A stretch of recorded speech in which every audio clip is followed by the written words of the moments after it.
Welcome to Startup Dads, a podcast about the highs and lows of building a business and raising a family at the same time. For more information about the topics we cover on the podcast and other Startup Dads related content, you can follow us on Twitter at StartupDadsPod.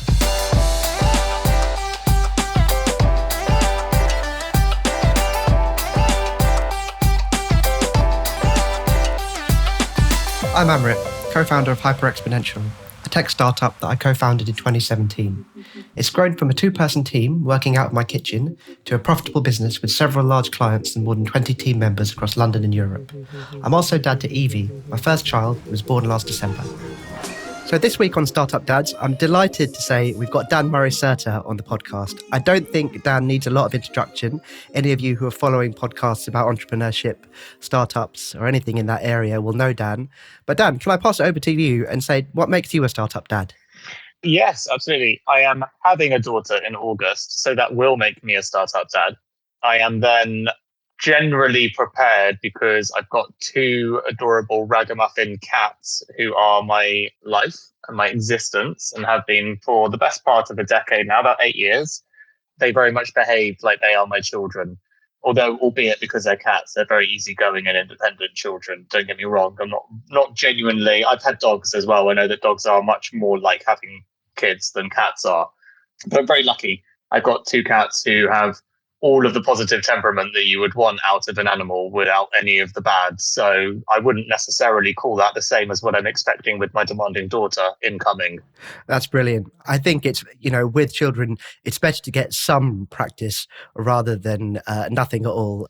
So Dan, you're much more than a serial entrepreneur.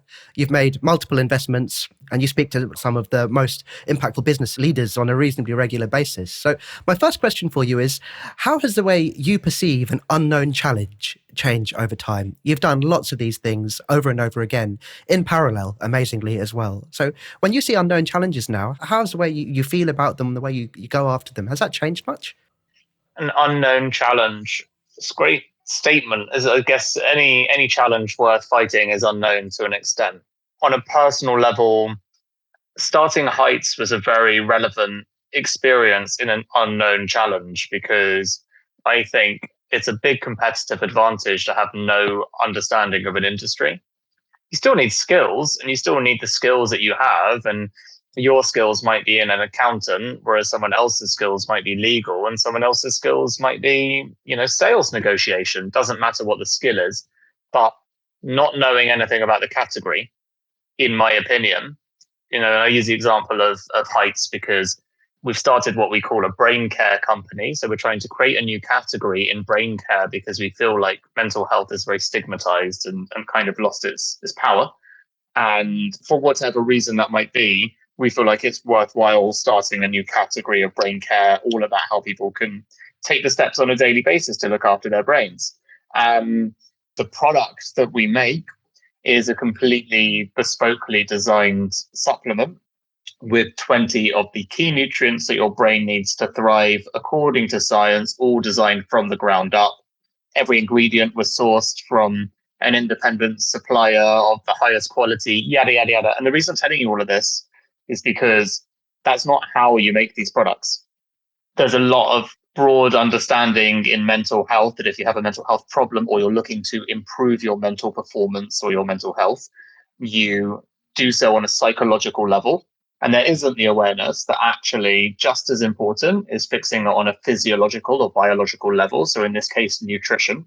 So there is no shortage of scientific evidence to suggest that nutrition is a major factor in your mental health and mental performance.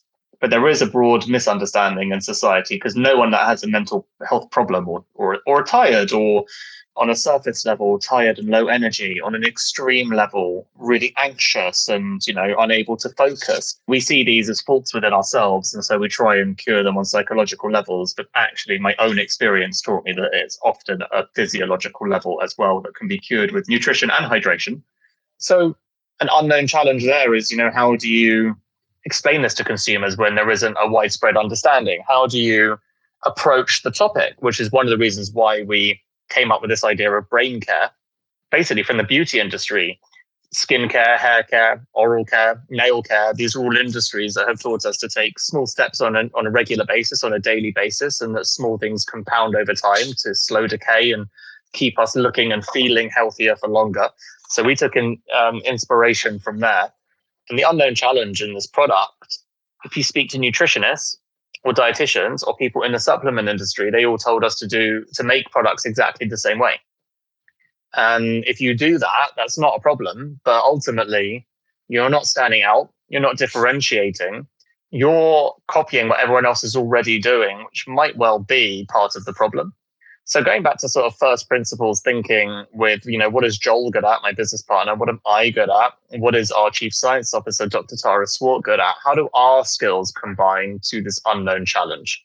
How do we approach an unknown challenge? And I think the inexperience is the part that spoke to it working well and creating some differentiation. So I probably meandered around the point quite a lot, but I was trying to put a practical example into it, which is that people tend to shy away from unknown challenges, whereas actually I feel like people have a lot to add value in unknown challenges if they are true to what they are skilled at.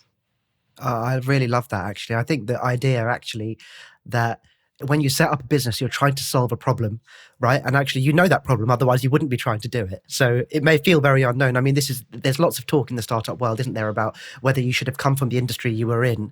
And actually, some of the greatest startups have been started by people who had no idea what their industry was, but they were their users. They're like, actually, no, I know what I want to achieve. Whether I know what I need to do is a different matter. That's actually a really great framing of it. Yeah, totally. I suppose a related question, how has entrepreneurship changed your relationships with the people for whom you're accountable? If it has done, it's completely different, right? In terms of you may have people in your team when you work in a company, and it's not the same as when you're responsible for making sure they get paid every month. I guess it's a hard one to answer because I've been doing this now for 10 years or almost 10 years. But the truth is, I almost don't really remember what it's like not to feel like that now. I'm 34. I started entrepreneurship at 24. Weirdly, I got loads wrong really early on, and they were my successful businesses. Then I got quite a lot right, and that was my big failure. That's interesting. That's a good lesson in itself. I have to say, on the topic of responsibility really starts with yourself. The biggest, deepest learning, I suppose, that I've had about myself is when I don't listen to my body, I don't listen to my need to take a break or to say I can't do something or to say that I need help, which often is driven by ego and a lack of understanding the power that vulnerability brings. Those are the moments where, being irresponsible to myself have then led to me being a worse leader and less responsible to other people because I might have been short-tempered or I might have been making worse decisions. When it comes to responsibility, ultimately, what is a leader's role in the company? It's really to care for the people that they're hiring, to provide some clarity on a roadmap of where you're meant to be going, and ideally to provide some autonomy to the people along the way that are helping you build it with empathy and compassion. If you're tired, if you're exhausted, if you are ignoring your own responsibility to your health, then you become a worse CEO and you become a worse person to be around. That's not anyone else's fault but your own. And it's a really hard one. I feel like it's, my personal opinion on this stuff is it feels a lot easier to be kind to someone else than it does to be kind to yourself. I find it very easy to be responsible and care about other people's feelings and care about how someone's doing. And if someone else is sick, I check in on them. And if they're working too hard, I tell them to take a break. The stuff is all innately obvious to me because I'm a human being. Yeah. But I find it much harder to take those lessons and remember that I'm meant to be doing them for myself, for sure. So I think that's where there's some sort of ironic paradox where you forget that the value of doing it for yourself is actually kinder to other people too. It's very easy, as you said, if you're a human being, to think about other people without realizing the impact that not looking after yourself can have on your own perspective and frame of reference. And I certainly know myself, I've been through times where, I've been under tremendous pressure. I've put myself under tremendous pressure, and the rest of the business has been really reasonably oblivious to that. Um, and you can get into a disconnect where you're kind of, the it's almost like you're cross-subsidizing in the wrong way, right? Absorbing all of the stress yourself. You're ultimately the custodian of the business for which you're the CEO, right? Yeah, And if you're not exactly. able to steer the ship well, irrespective of how you're helping everyone else, you're not doing the right thing by the business. Yeah, exactly. So yeah, I hope that was a useful answer. It's certainly the one that I feel the most, because I'll be honest, like I do feel responsible for people, um, but I never question whether or not I'm a kind and compassionate leader, because I just am a kind and compassionate person. So where it manifests negatively is often if I'm just like tired or grouchy or exhausted or whatever, which is supposed to be in my own control. Yeah. Yeah. I mean, when we look at the businesses that you've set up, like Foundrs, right? I think you're trying to help people do this better. Everyone trying to help do this better, right? So it's very clear that it's part of who you are. How do you manage the spillover, I suppose, into your personal life? Because one of the things I found is that startups optimize to take as much as they can, right? Out of the people who work in them. And actually, one of the hardest things can be to set up ways to make sure you do self protect. Yeah. So it's a developing process. The most important thing is I run a wellness business. I believe very much in wellness. I really believe that prevention is the cure to 99.9% of everything. That's why I'm into supplements. That's why I'm into exercising regularly. I'm not fanatical about anything either. I feel like it's much, much better messaging and much better advice and much healthier to just try and do a little bit each day rather than trying to be the best version of yourself every single like that can be quite tiring. It doesn't always happen. You're better off trying to just be a little bit better every single day and do the basics well. That is what will compound for sure. Just the same way as small negative habits will compound over time, and suddenly you're completely sedentary before you even realize it, because you've allowed negative habits to compound against you. And they all start off small and they compound into something greater. So the way that I personally do it at the moment is I try and schedule a lot of time in my diary for myself. I've got, for example, Fridays, no meetings, Monday, as few as I possibly can. I schedule in deep work blocks. So blocks of work where ideally I know that I like not booking any meetings in them whatsoever. I've got my Peloton, for example, scheduled into my day. I've got walks scheduled into my diary. Long story short is I schedule in my me time. So I don't use my calendar just for work. I use it for making sure I remember that I'm a whole person. Sometimes I work quite a lot at nights. I enjoy working at evenings, so I might work less during the day, but I can't then just work all day and all night. If I know that I'm going to work in the evening, I need to remember that therefore during the day I need to take out some me time. So that might be time to exercise, that might be time to just relax, read a book, it might be time to go for a walk. But that's how I try and do it, because I know that otherwise I'll forget and I'll just run into the same old problems. So very important for me to use my calendar actively to schedule in stuff for myself. I love that. I think my calendar is my greatest barometer for how actually I feel. If I want to look back and see when I've been stressed and when I've been not, I can very clearly look at my calendar, and it will tell me, a function of the meetings I've had with whom, how much continuous time I've had to actually take a deep breath, inhale, so to speak, before I actually do anything. I think these things are incredibly important. Like, I'm all about brain care, and brain care is not just nutrition. It is things like breath work. It is things like meditation. It is things like kindness, giving yourself space. Of course, it's things like, listening to music and watching Netflix, but I don't personally get as much out of those experiences in terms of downtime. I just don't. I'd rather read a book. And everyone's different, right? So my wife loves to just consume Netflix, but she's different to me. So it's if that gives her energy, that's great. I just know that there's a diminishing return for me when I spend hours doing that. I genuinely get more energy out of having a conversation with someone than I do watching something. So I think find out what your thing is, be honest about whether it is actually filling back up your cup or not. It's very easy to assume spending hours on Netflix is relaxing, but actually you might find that it's not for you and it disturbs your dreams and keeps you up. Maybe having a fulfilling conversation at night is going to help you sleep better and get more energy. And if that's the case, don't just assume that sitting in front of a TV will be better. It's very easy to assume that the default is going to work, and it might not. And if you're just doing the default and the assumption it works and it's not working, you should change it, right? Which is a very key startup principle. If it's not working, change it, try something different. Exactly. Pivot, as they say. Does that feed into, in terms of your personal life with your family? Do you envisage this sort of stuff? I mean, when your daughter's for the first few months or years, I expect maybe not too much breath work when she's. But can you see yourself doing that sort of thing with your family, your kids? Yeah, I would love to. I mean, look, here's the thing. My wife has her opinions. I have my opinions. I'm sure it meets somewhere in the middle. Like, I'm very big on the spiritual journey.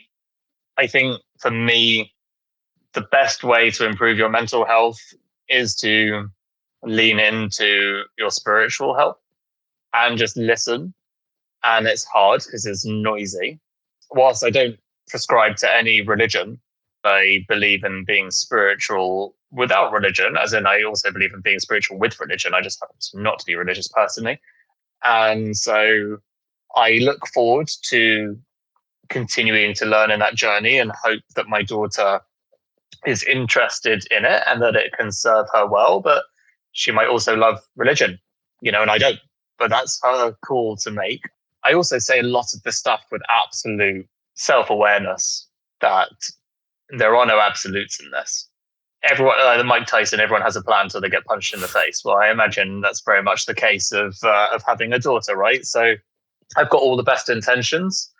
Whether or not they will serve me in the real world is like a massive different question. One of the reasons why I find exploring consciousness, spirituality, etc., so powerful is because understanding that you are not your thoughts and understanding that there is like a consciousness inside you, but the noise inside your head is kind of like your ego, your roommate, if you will, and you're stuck with that person. Well, that understanding actually helps a lot when you're having an argument with your partner, when my cats are meowing like crazy, When I get frustrated, and a perfect example, like my cat literally like standing by my feet and just meow, meow, meow, meow, meow, meow, meow, like nonstop, and regardless of what I'll do for her, right? If I fed her, if I've hugged her, if I picked her up, and she just won't stop. And that's surely like a kid, right? Yeah, 100%. Of course, I'll get annoyed. But the point is, at the moment of getting annoyed, I know enough about myself to then ask myself the question, well, who is getting annoyed? Why is it annoying me?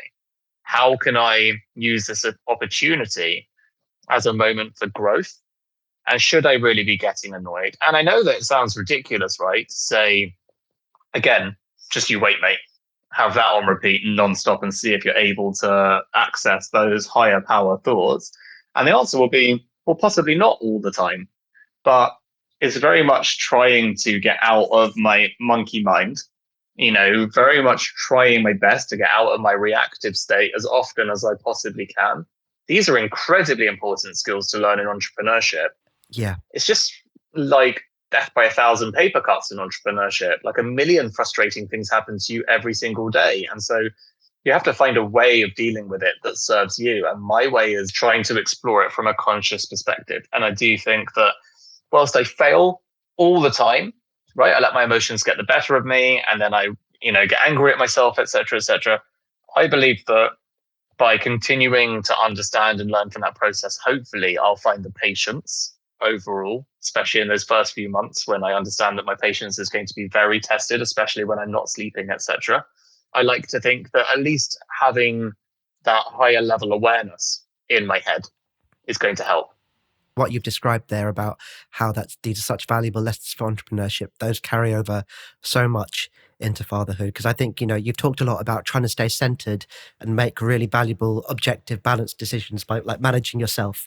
And the same thing absolutely applies when you're running low on sleep and you don't know what to do.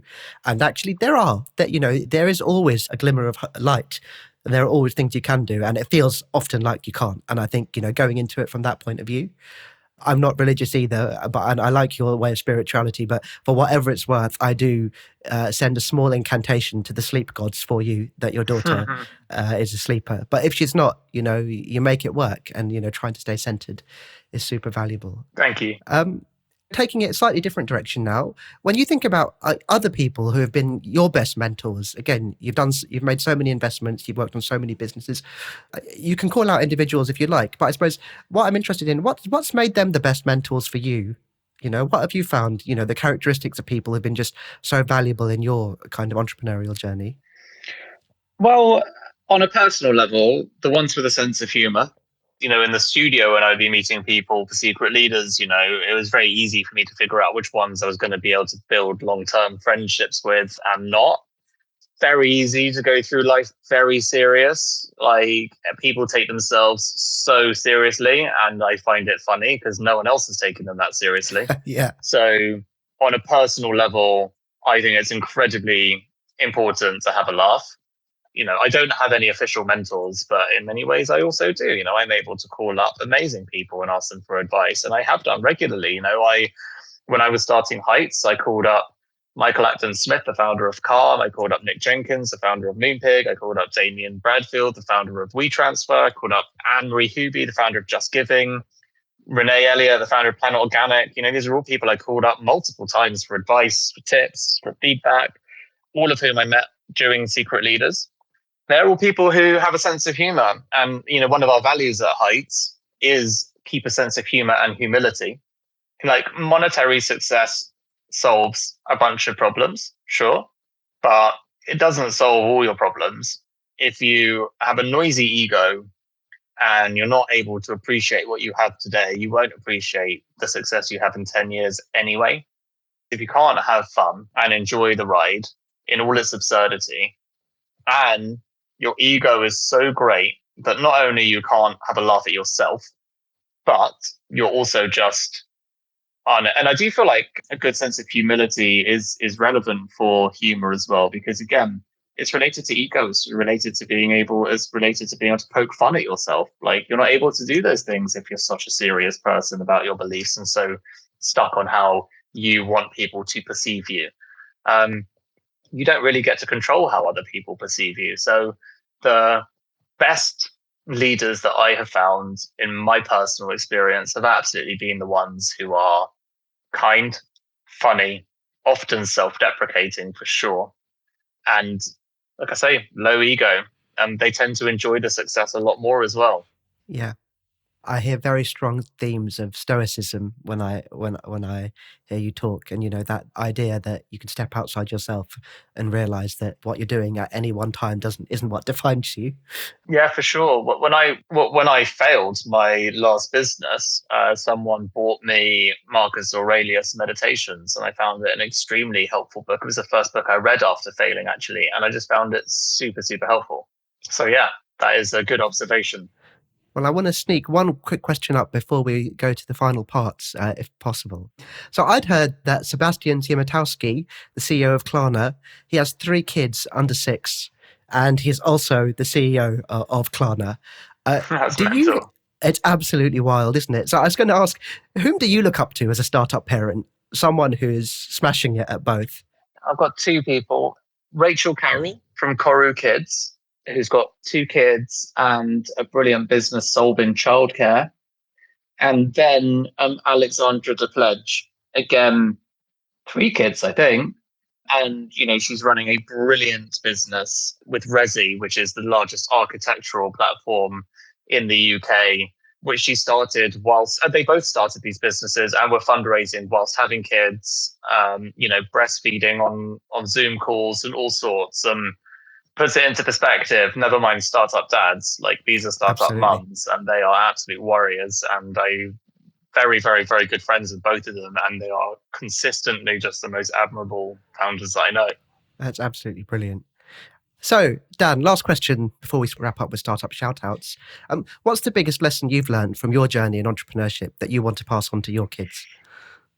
So, the biggest lesson I've learned is probably around leadership. Last time round, I was very focused on having all the answers and trying to be the smartest person in the room, trying to help my team by answering their questions. And having answers was what I thought was my job. And this time round, I've learned that actually having better questions is a much better approach.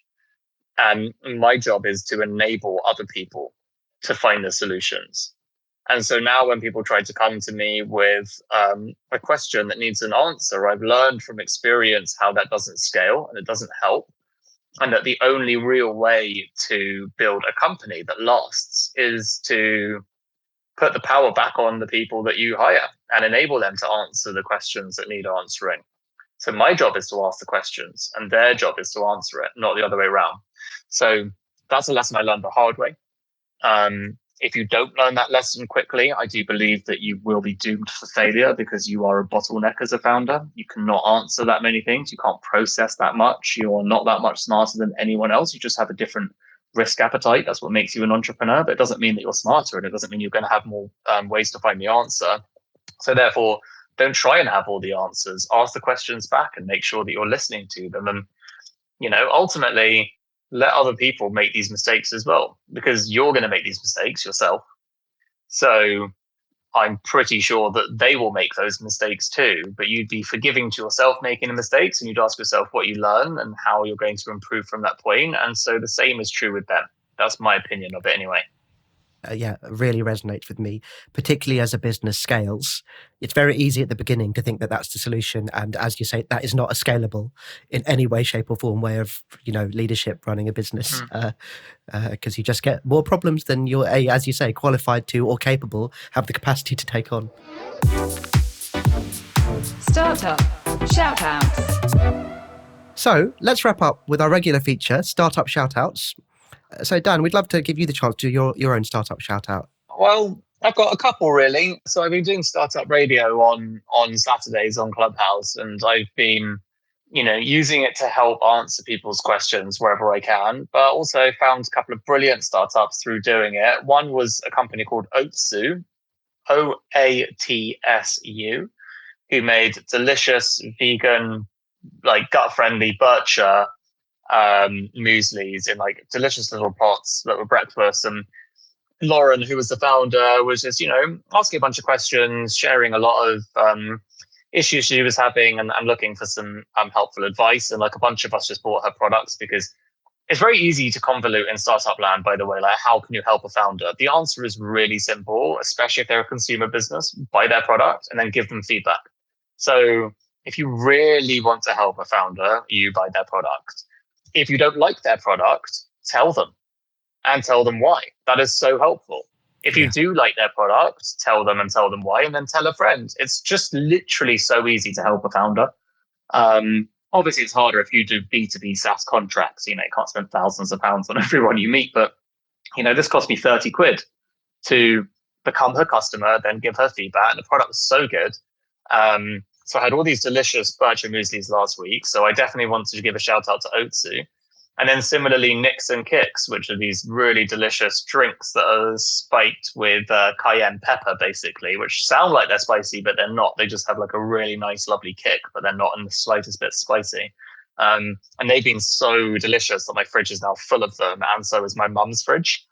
For me, like discovering consumer products that keep me away from a Tesco's or a Sainsbury's or a M&S, and I can just go and support a new startup is meaningful to me. And as someone who sells products and ultimately people are like emailing us all the time, why should I stop buying from Vitabiotics or from Boots or from Holland & Barrett? I mean, apart from when we explain to them the quality, it's like, but why would you even want to? Like, as in, I don't understand. Like, for me, it seems really obvious, right? I would rather choose independence, support small businesses that are literally providing for their families, and you're having an impact on that person's life. That's my personal point of view. So those two consumer brands, Oatsu, Oatsu, and Nicks and Kits, which is Nix and Kix. I highly recommend you try them out and purchase their products, please. We'll be absolutely sure to give them a little shout out through our social media as well. And like you say, all a founder ever wants to know is how to make their business better, right? That's really, it's not a complicated thing. That's what all we want to know. And I really like your framing there. That actually, that's not complicated in B2C, is it? You just buy it. Buy it and then you give feedback. I think it's totally fine to say, look, I tried, this wasn't for me. Yeah. But why? Yeah. Why wasn't it for you? The more detailed feedback, the better. The stuff is gold. Like, we are desperate for it. I say this to people all the time. Like, there is no end of LinkedIn requests for my time. Like, it's non-stop. It's a deluge. Even when I'm doing Startup Radio, I'm like, don't message me on LinkedIn. Like, at least do it on Instagram and Twitter. I've got a chance of seeing it. Like, LinkedIn is just a pit where I want to go on. I want to help people, but I just can't be bothered to discern who are the bots and who are actually asking for help. But anyway, I say to people, like, if you want a founder's time, buy their product. Guess what my job is? My job is to answer our customers. Yeah. So if you want my time, where do you think I'm going to prioritize my time? You are so far down the bottom of the list. You're asking me to buy your product, to give me feedback on what you want, your debt, your thing, you. That's great. I've got customers. I've got a lot of them, and I'm serving them first and foremost. And so if you want to get in the queue, that is a really cheap and easy way. And it's just like a life hack. It's a life hack that anyone that's looking for help from a founder should understand. Every founder has one job: to make their customers happy. So if you want their time, become a customer, get in the end of the queue, ask your thing, literally 10x more likely to succeed getting that person's time. Yeah. You've given a massive hack here for people who are looking, as you rightly say, to connect with founders in that way. Dan, look, thank you so much for coming on the show. We've really appreciated it. So much insight there distilled from all the different journeys you've been on. Before we close up, do you want to give any shout out for yourself? So anything that you're doing, anything that people can find you, you'd like them to reach out for you. I know you're really active, helping people on Clubhouse. I've been in the background more than once. Yeah, I mean, for me, I'm just busy building heights. My main priority in life is building heights. We've got a podcast called the Brain Care Podcast. Every episode is just 15 minutes, and it's just amazing people, some of the world's top scientists from around the world and wellness leaders, but also people like Stephen Fry, Jay Shetty, Dame Kelly Holmes. Every episode just 15 minutes on how to improve your mental well-being and look after your brain. That would be my podcast shout out. Go check out Heights, at Your Heights on Instagram and Twitter. yourheights.com is the URL. That's really where I'm spending my time, passion, and energy, and what I really care about the most. So if there's any way to support me, and supporting a startup is not hard, by the way. So I write a newsletter every week that goes out to now 60,000 readers on how to take care of your brain according to science. You can find that at yourheights.com/Sundays. But my point is, you don't have to spend money to support a startup. So don't overcomplicate it. Sometimes you can just give them a like on social media. You can follow a social media account. You can tell a friend about them. You can write a comment on a post. It's really easy to follow and support startups. And you just don't know the amount of people inside the company that get a buzz out of that small action.